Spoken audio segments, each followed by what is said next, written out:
السلام عليكم متابعي القناة، نتمنى أنكم تكونوا في أحسن الأحوال.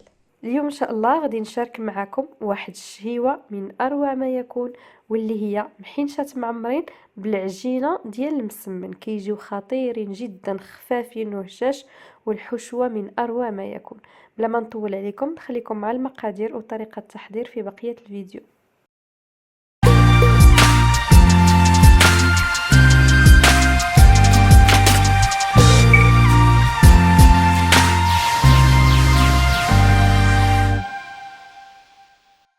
بسم الله على بركة الله، نمشيو نحضروا الحشوة. عندي هنا جوج بصيلات، ما يكونوش كبار بزاف اللي شلتهم بحال هكا.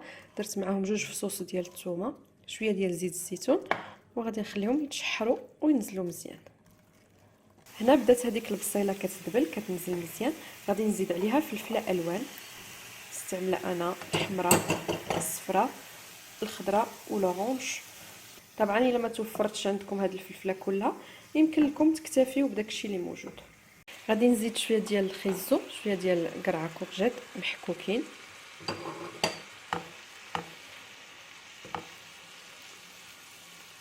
غادي نزيد شويه ديال المعدنوس مقرد.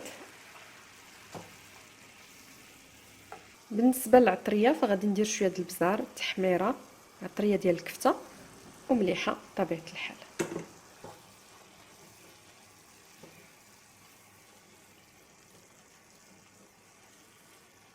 وغادي نزيد شويه ديال مركز الطماطم باش كتجمع لينا هاد الحشوه، تطلق لينا اللذه ديالها حتى هي. هذا هو الشكل ديال الخضيره ديالي من بعد ما دخلها الطياب. يمكن لكم تخليو الحشوه غير هكا، راه لذيذه بزاف والريحه اللي عطيها جد رائعه.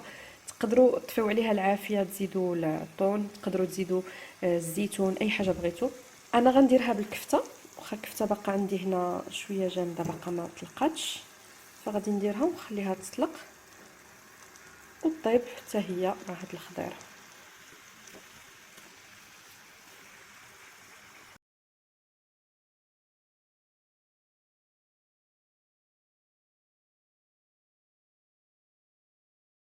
بالنسبه للعجينه فغديروا اي عجينه ديال المسمن اللي كتصدق لكم. انا غادي نخلي لكم المقادير في صندوق الوصف، وهنا هاد الكميه اللي درت عطاتني 19 كويره.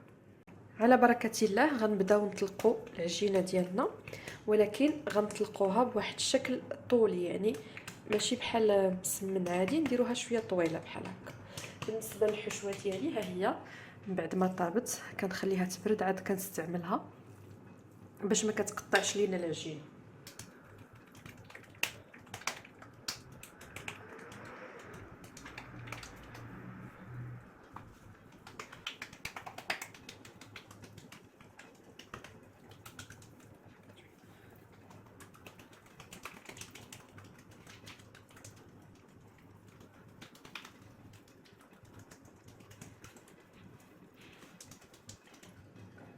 اذا كنحاولوا نرقوا العجينه مزيان كالعاده حتى كيبدا يبان سطح العمل.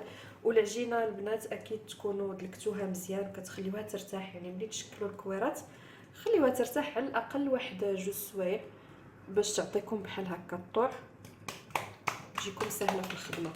اذا كيف ما كتشوفوا معايا طلقت العجينه طويله، عطيتها شويه د العرض وصافي. غادي ناخذ كميه من الحشوه كنديرها بحال هكا بالطول، تقدروا تزيدوا الجبن فوق منها الا بغيتوا، انا نخليها غير هكا.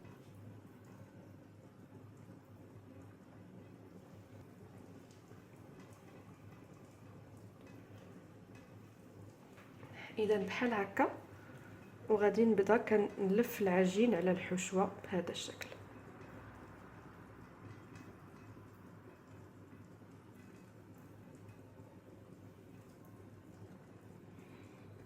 صافي كنكملوا الدوره حتى كنساليو العجينه كلها.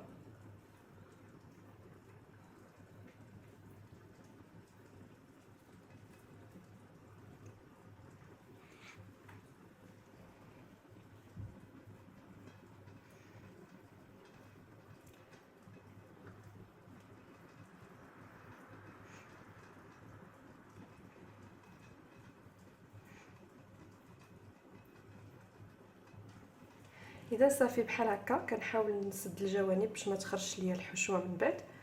كنحاول نجبد شي شويه بحال كنرقق العجينه، وغادي نديرها على شكل محينشات، ولكن انتبهوا ان هاد السده تجيكم لتحت باش نضمنوا انها ما تحلش في الطياب.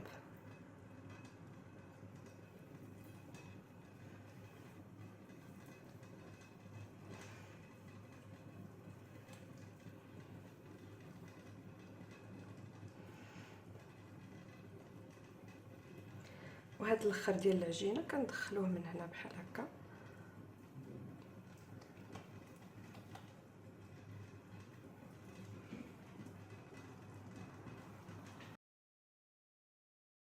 نعاود معكم وحده اخرى بنفس الطريقه.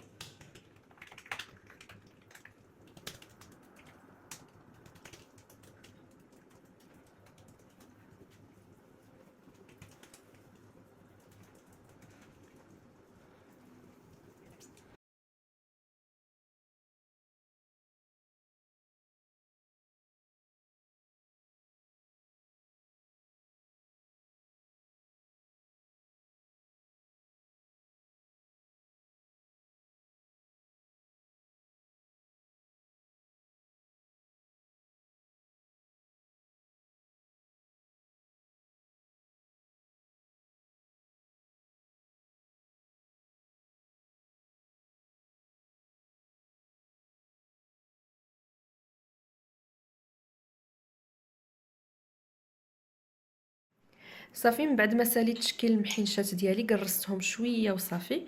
وهنا عندي صفر بيضه خلطته مع شويه ديال الحليب وقطيرات ديال الخل، كندهن به الوجه وغندخلهم للفران مسخن يطيبوا على مهل. تكون في الاول العافيه غير من التحت حتى كيطيبوا يشدوا راسهم، كنشعلوا لهم شويه من الفوق يتحمروا مزيان. كان هذا هو الشكل النهائي ديال المسمنات اولا المحينشات ديالنا معمرين.